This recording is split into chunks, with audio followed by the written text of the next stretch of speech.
La succession de Khosrou est lancée. En match d'ouverture, Nouvelle Osrou Anvers était aux prises à Yassap. Après la période d'observation, Jean-Luc Achori débloque la situation pour Osrou juste avant la pause. À la reprise, Yassap recolle grâce à un but d'Émile Bargo. Poussé par son public, Nouvelle Osrou corse l'addition grâce à Pierre Agnero. 2-1.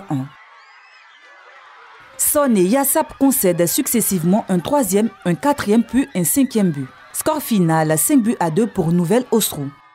Que les meilleures équipes des sous-préfectures se mettent ensemble et qu'on puisse trouver une bonne et une excellente équipe qui puisse faire figure de proue vis-à-vis des autres équipes au niveau de la Côte d'Ivoire. Comme l'année dernière, 16 équipes ont pris part à ce tournoi. À l'issue du premier tour, 8 équipes reparties, dont 2 poules de 4 disputeront le tournoi final. L'apothéose est prévue le 27 août 2023.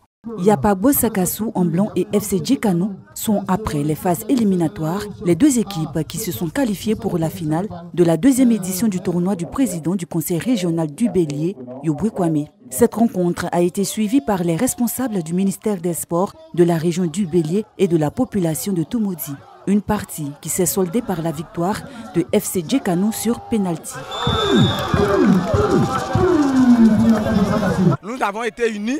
Nous avons joué ensemble à partir du gardien, de la défense, du milieu jusqu'à l'attaque. Nous avons pu marquer un but, nous avons gagné, nous allons partir avec.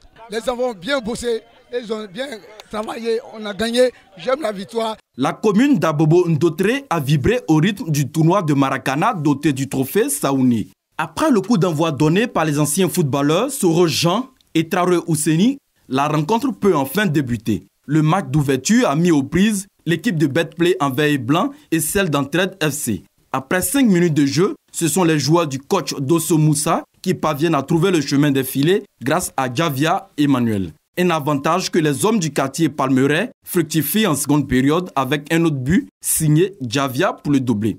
C'était pas facile, mais grâce à mon équipe, avec un jeu collectif, on a pu obtenir les 3 points. Donc c'est quoi, je dis merci encore à mon capitaine. Pour ceux qui ont organisé le tournoi, si ces enfants sont occupés par le manager, voilà, je pense qu'on a été content, on part satisfait. Grâce à cette victoire, l'équipe de Betplay démarre bien le tournoi, dont la finale est prévue le 19 août 2023. Le coup d'envoi de la 2e édition du tournoi de la cohésion sociale est donné par Kwame Yao Frédéric, leader de la cellule de réflexion d'éveil de conscience de la jeunesse d'Azaguié, et Incho Patrick, maire de la cité. Sur une pelouse difficilement praticable, l'équipe d'Awa 1 en orange et noir se montre plus réaliste. Dioula Bougou, son adversaire du jour, concède 2 buts.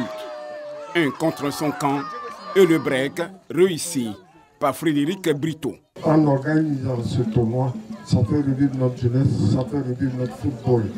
Et nous devons maintenir cette jeunesse-là dans le droit chemin. En tant que jeunes, il était important pour nous de marquer cette édition-là avec l'éveil des talents. Regroupant 12 clubs, repartis en 3 poules de 4, l'objectif principal des initiateurs de la compétition est de révéler les talents cachés et surtout renforcer la cohésion sociale entre les populations d'Azaguié et villages environnants. La finale est annoncée pour fin août 2023.